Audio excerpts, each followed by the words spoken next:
Welcome to episode 174 of Gods and Heroes of Ancient Greece. My name is MyLinda Butterworth, and today we tell the tale of Echo and Narcissus.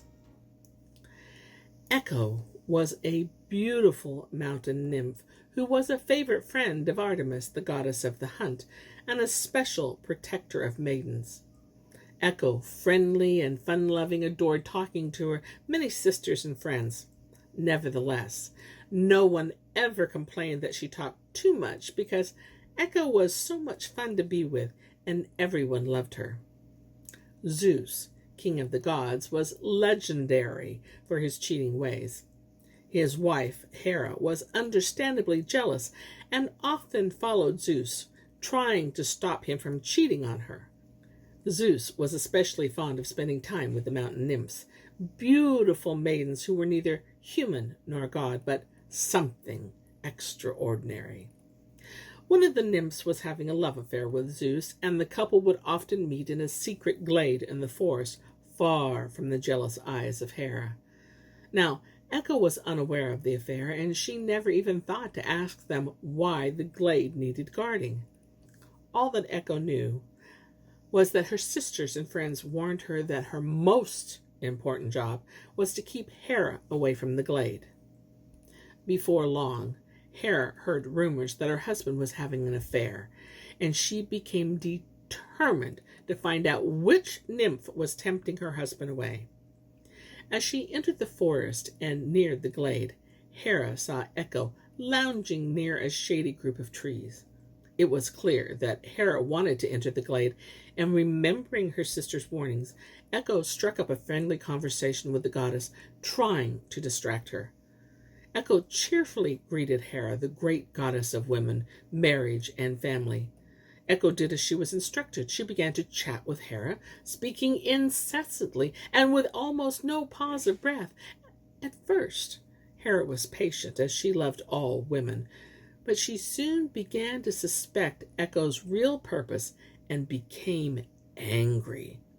While Echo was busy chatting with Hera, Zeus and his lover heard Hera's unmistakable voice and managed to escape before they were discovered. When Hera finally insisted on entering the glade and found that her husband had gone away, she was furious. And even though Echo had played no part in all of Zeus's affair, Hera decided to punish her. In a high, shrill voice, the queen of the gods pronounced, "Young lady, your chattering has done you in, and you will be punished for it. From this moment forward, your voice will be briefer, my dear. You will always have the last word, but never the first."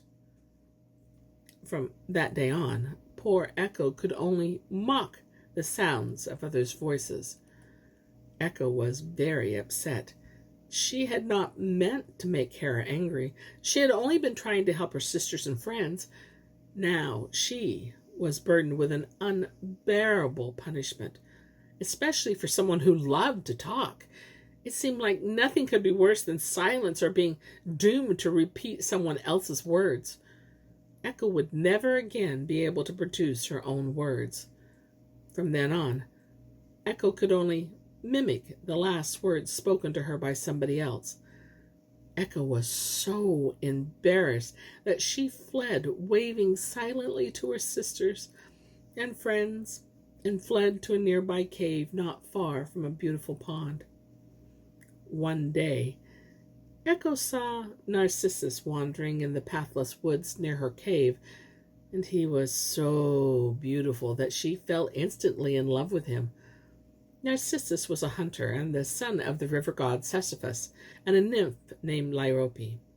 When he was 15, Liope, his mother, went to see Tiresias the seer to find out if her son Narcissus might attain a ripe old age.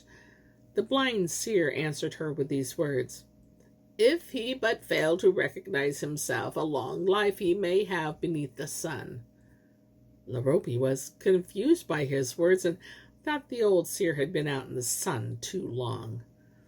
Another 5 years passed, and the boy turned to a man whom many a damsel sought to gain his love, but none achieved their desire, for he was too wrapped up in himself.